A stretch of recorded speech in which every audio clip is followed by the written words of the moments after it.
Guess who's back, bitch? Hi guys, welcome to my booktube channel. My name is Tolani and you're watching Tea Time with T Reads. Maybe I'll read a book, or maybe two or three. I'll add a few more paintings to my gallery.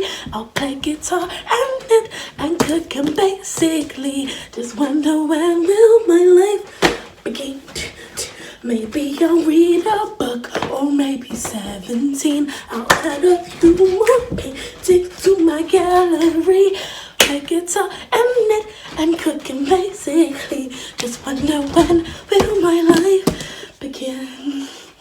So hi guys, welcome back to my booktube channel. If you've been here before, welcome back, and if you're new here, you're most definitely welcome into my inner circle. I recently reached 500 subscribers and I want to say to everyone that subscribed to me, thank you so much for subscribing to my channel and listening to me shout about books. Everyone that's supporting my last video where I talk about racism and the Black Lives Matter movement and white privilege, thank you so much. I thought I was gonna get some backlash. I was ready for the backlash, like I was ready to fight. Anyways, if you didn't know, the month of May, which is the best month of the year, by the way, because it's a special bitch's birthday. I'm a Gemini, if you wanted to know, even though nobody asked you, Tola, so why the fuck are you talking? I managed to read 15 books, which is not too shabby, But yeah, I just wanted to tell you guys all about the books I read in May. So the first book I read in the month of May is Lovely War by Julie Berry, and I gave this a 4 out of 5 stars on Goodreads.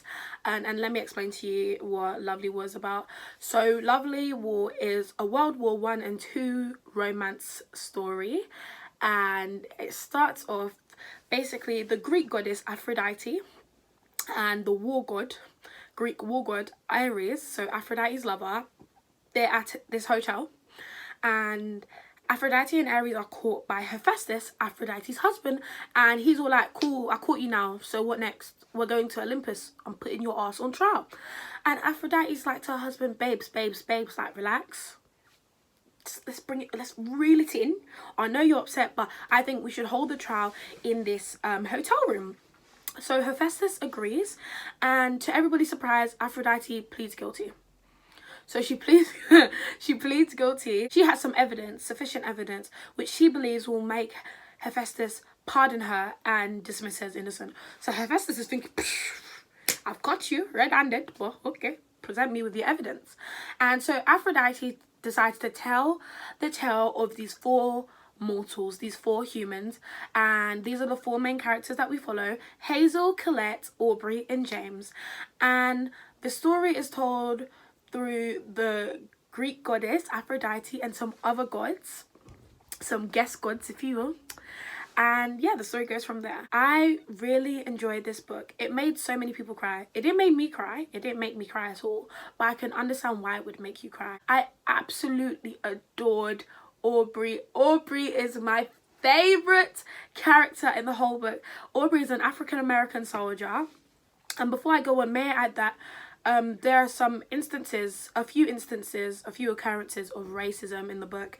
And obviously Aubrey, he's black, so this is World War I and II, and he is referred to in a derogatory manner on a few occasions, and like there's some very unpleasant things said about black people. Even though it was very hard for me to read, I want to commend the author, because on every single occurrence of racism in the book, it was automatically challenged, and the author makes it very clear that it is wrong. I love Aubrey so much. He is so full of life. He is hilarious. Like, he is so funny, and like he's also very cocky, but I love it. Like, it's endearing because it's Aubrey. I love him so much. I really like Hazel and Colette. I love their friendship. You could see that these were 2 women who really cared about one another, and they want the best for each other, and they just want each other to be happy, and they respect each other so much. And James, I really liked James. I thought James was an excellent portrayal of a soldier that has gone to war, and when he comes back, you could see he is completely grief-ridden and guilt-ridden. He's so guilty because obviously soldiers, they go to war and some of them don't make it home, and some of these people are their friends. Imagine befriending someone and then you see your friend die in front of you and you think, I could have done something, it should have been me instead. And I think James was an excellent portrayal of that. Another thing I really liked about Lovely War, how the gods were implemented into the story, and I think it was done quite smartly. When I started reading this book, because I like to go in books blindly, it was called Lovely War. I was expecting there to be a war, you know. I wasn't really expecting to see these Greek gods and goddesses being implemented in the story.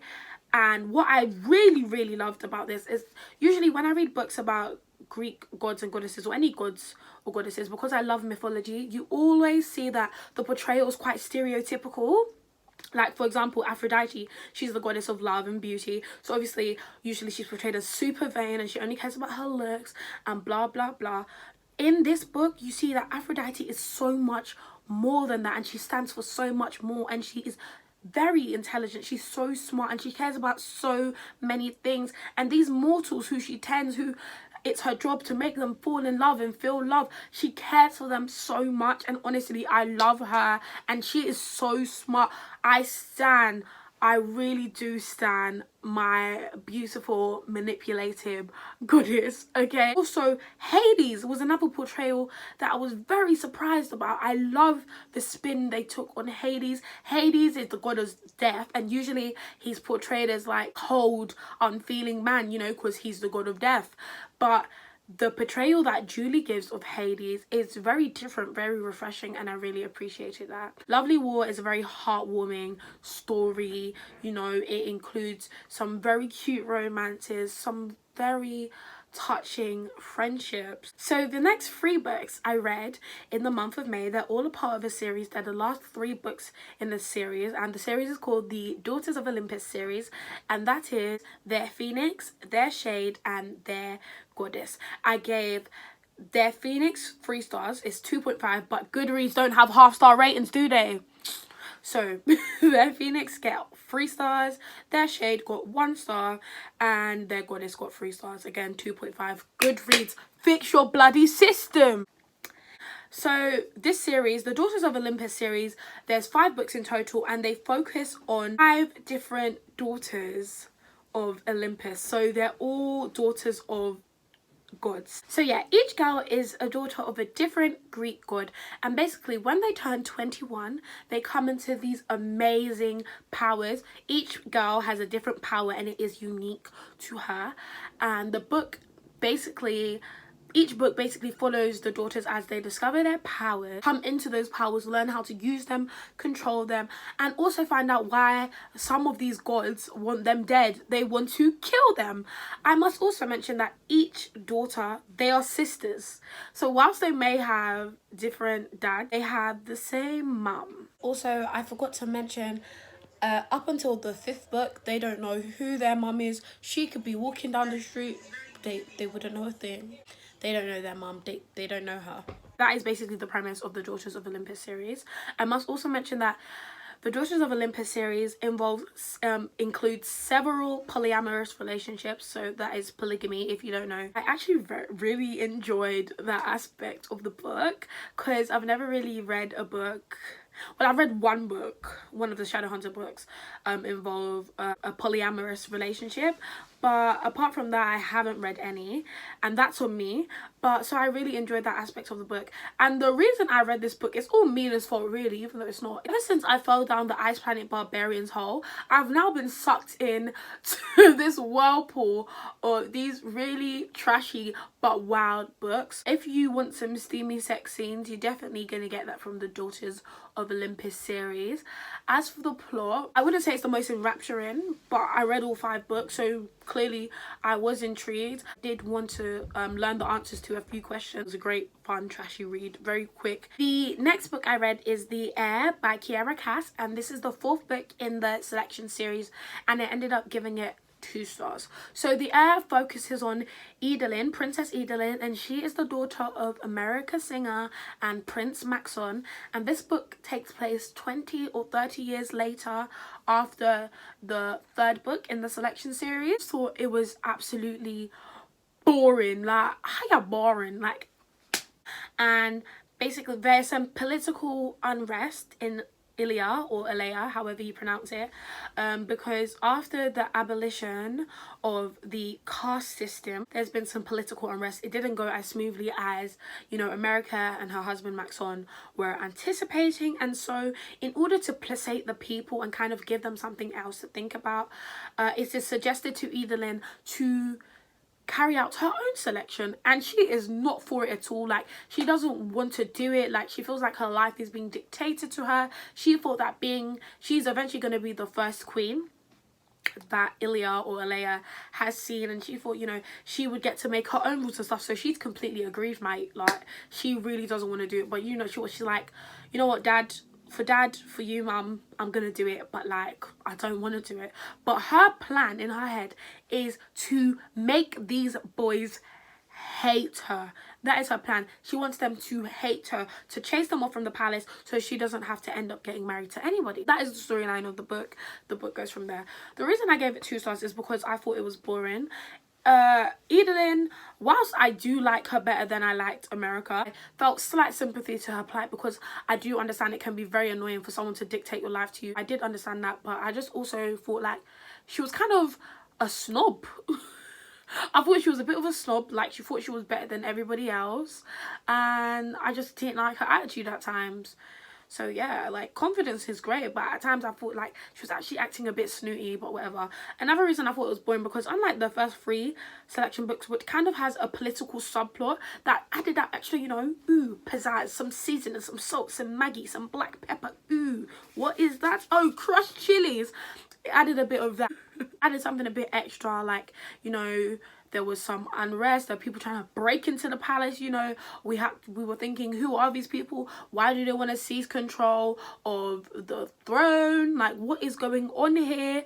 So the first 3 selection books have that, whereas the last 2 books, so The Heir and the 5th book, it doesn't have any subplot.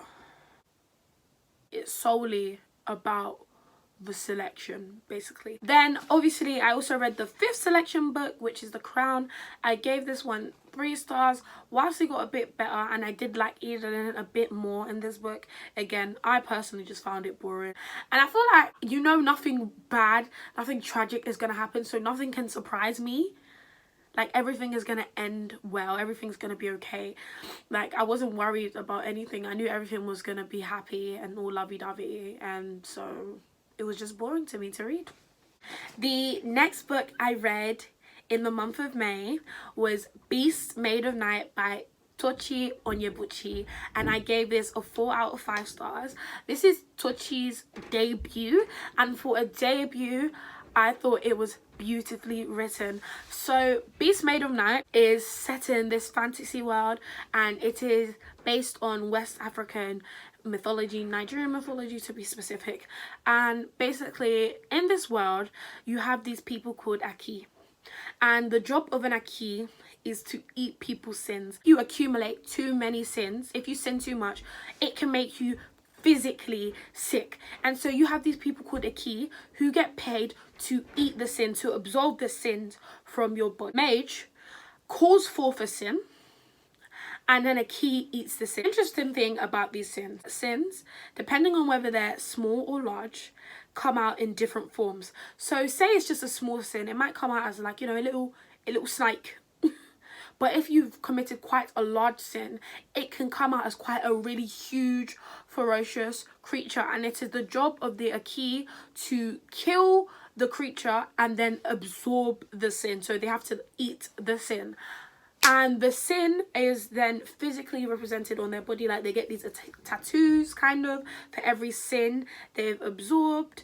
And they usually fade over time. But Taj, who is the main character in this story, his sins, they never disappear. So he has these permanent tattoos. They never fade on his skin. Like, you can see them quite bold. Aki are seen as the low lives of society, which is so wild to me, because you need them to eat your sins. If not, you will all be sick and you will all die. The royal family one day called Taj to remove this sin of, I believe it's the king, and it's quite a large sin, and then, you know, they're apprehended. And yeah, the book goes from there. There's political intrigue in this, there's some political unrest, there's a revolution, and yeah, that's the story. I really enjoyed this book. I love things that involve like court settings, political intrigue, you know, kind of a revolution, some manipulation going on, you know, some scheming, and this book had all of that. And I really liked the magic system. I know in the second book they're going to delve deeper into it, and I really enjoyed it. Taj, the main character, he is my precious, like, little, like, nothing bad can ever happen to him. I adore him. I love him so much. I was supposed to post a vlog. I don't know where the footage is, so it never got posted. In that vlog, all I could speak about was Taj this, Taj that, Taj. I love him. He is such a good person. Like, oh, I love Taj so much. Like, he's adorable. I love him. He's my baby. For a debut, like, it was stunningly written. I think the concept is very interesting as well, because imagine a world where our sins that we commit physically like appeared on our body, or it had a physical toll on our bodies. Like, so many of us would be dead right now, like so many of us would be sick. I love the setting, you know, it's West African mythology. You guys know I'm Nigerian, I always say this, but I don't care. So African mythology, inject that shit into my veins. Next book I read in the month of May was The Last Wish, which is the first book in the Witcher series by Andrzej Sapkowski, I believe, and I gave this 4 stars. Technically it's a 3.5 stars, but I really enjoyed it. I have a video talking about The Witcher and comparing it to the TV show on my channel, so I'll just link that down below.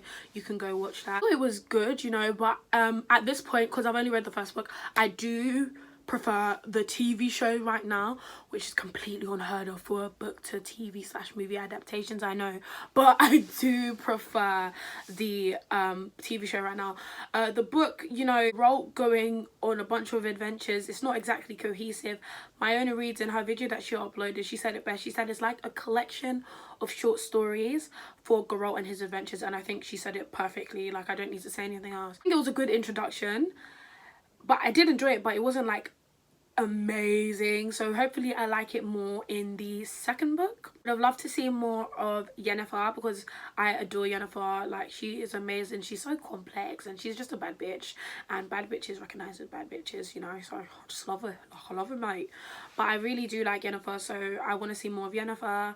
I like how some certain plots that we see in the TV show are alluded to in this book and hinted at, but apart from that, nothing much happens really. So the next 4 books I read in the month of May are all parts of the Planet Barbarians series. This is all Mina's fault. She got me sucked in and I can't come out.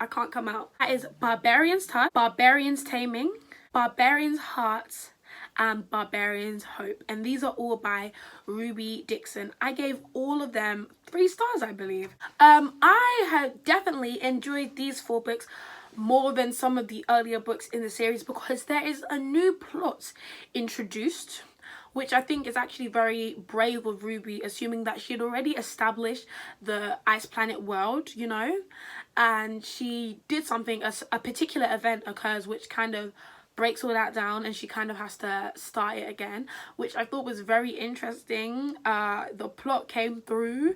Like, usually I find the books are very generic, they go about the same thing, but because of what she's done, this new plot she introduced, it actually makes the books a bit more interesting, adds a bit more seasoning, which I really like. Again, there was also some new storylines that didn't make these books as generic as the last books. For example, already established couples having to start again because of particular events that occur that I can't say because it will spoil it. There's some second chance romances, etc, etc. If you don't know what the Ice Planet Barbarian series is, I will recommend Mina's video, which I'll link down below. But the Ice Planet Barbarian series is basically about this group of human women that got abducted by these aliens, and these aliens dump them on this ice planet, which they refer to as Not Hoth, and they decide when those aliens come back they are not going with them, so they find another race of aliens different from the ones that kidnapped them, the good aliens.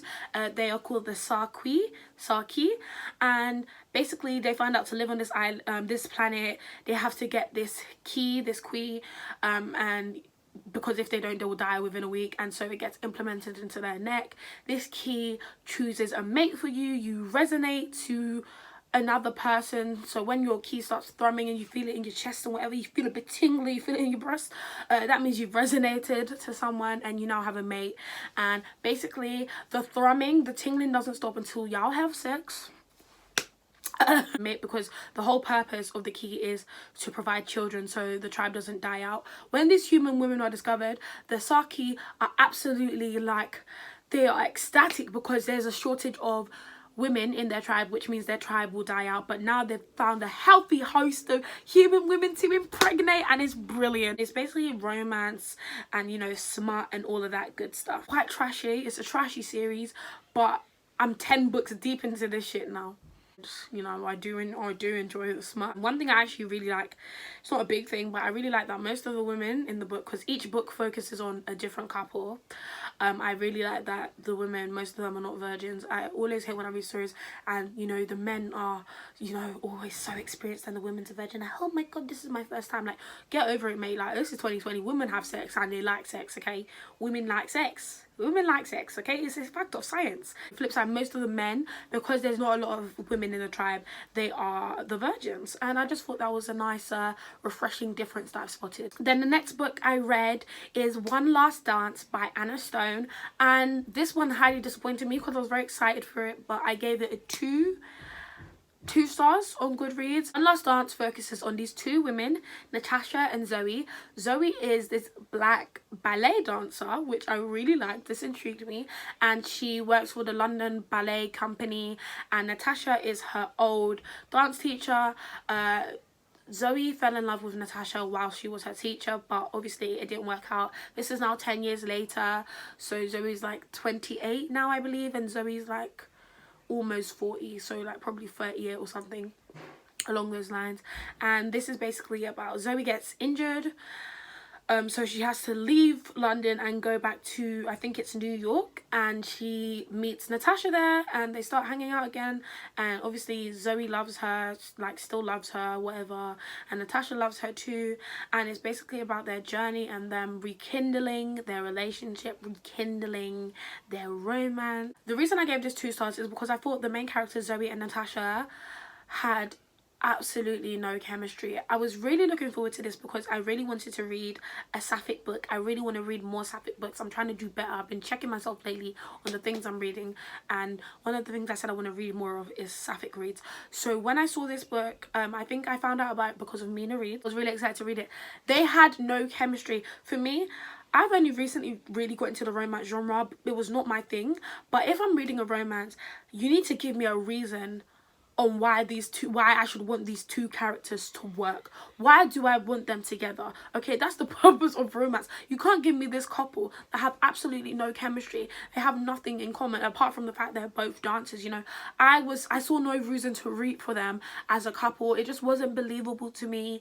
Like, I thought they were boring together. Like, they were not interesting together at all. Finished this at a picnic that my friends Koyi and Jada took me on, early birthday present, and every 5 minutes, I promised you, I was putting down my Amazon Fire, yeah, and I was like, I kept saying these women together are so boring. Like, even their sex life to me was underwhelming. Then I read Reign of Brayshaw by Megan Brandy, and this is the conclusion to Raven and Maddox's story, and I gave this 4 out of 5 stars. It's a 3.5, but I really enjoyed it. I found out about this series, The Reign of Brayshaw, because of Mayona Reads, who I will link her channel down below. I love her, like, I love her so much. It's full of drama, like, oh my gosh, there is so much drama. There's so many twists and turns, like, and unlike other series, the stakes are actually high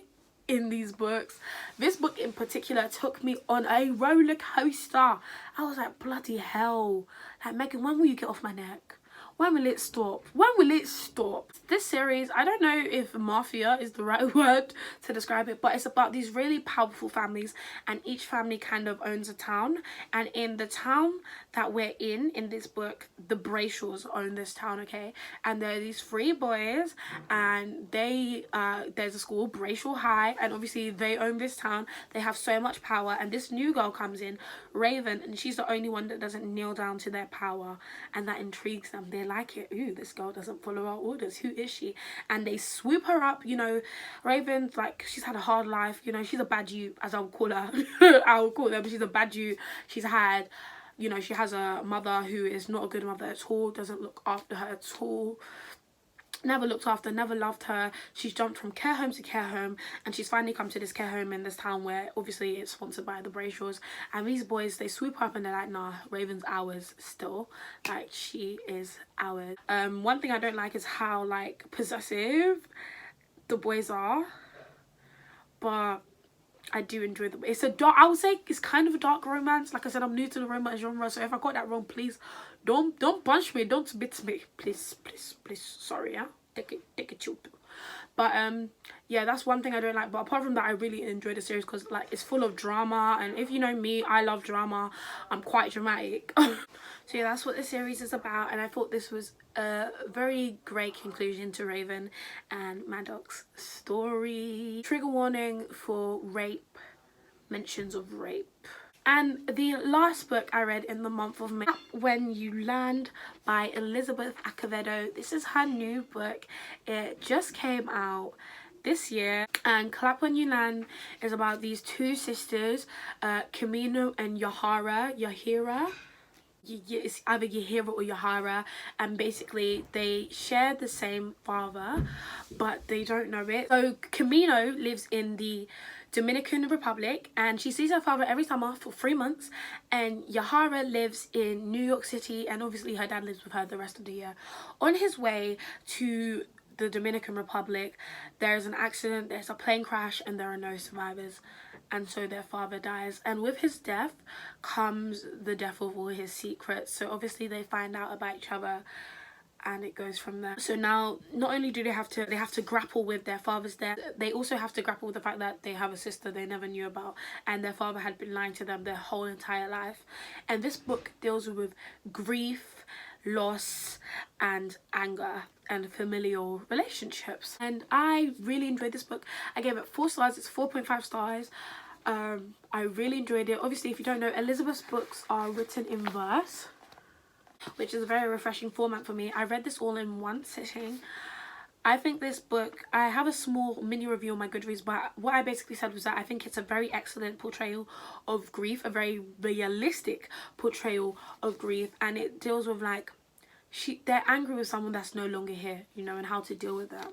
Discovering about each other, like, of course, as a reader, I just want them to love each other and figure out how amazing each other is, but obviously that's not realistic. Like, they're not going to be best friends. They literally didn't know one another existed until like 5 minutes ago. It includes a sapphic relationship, which I really liked.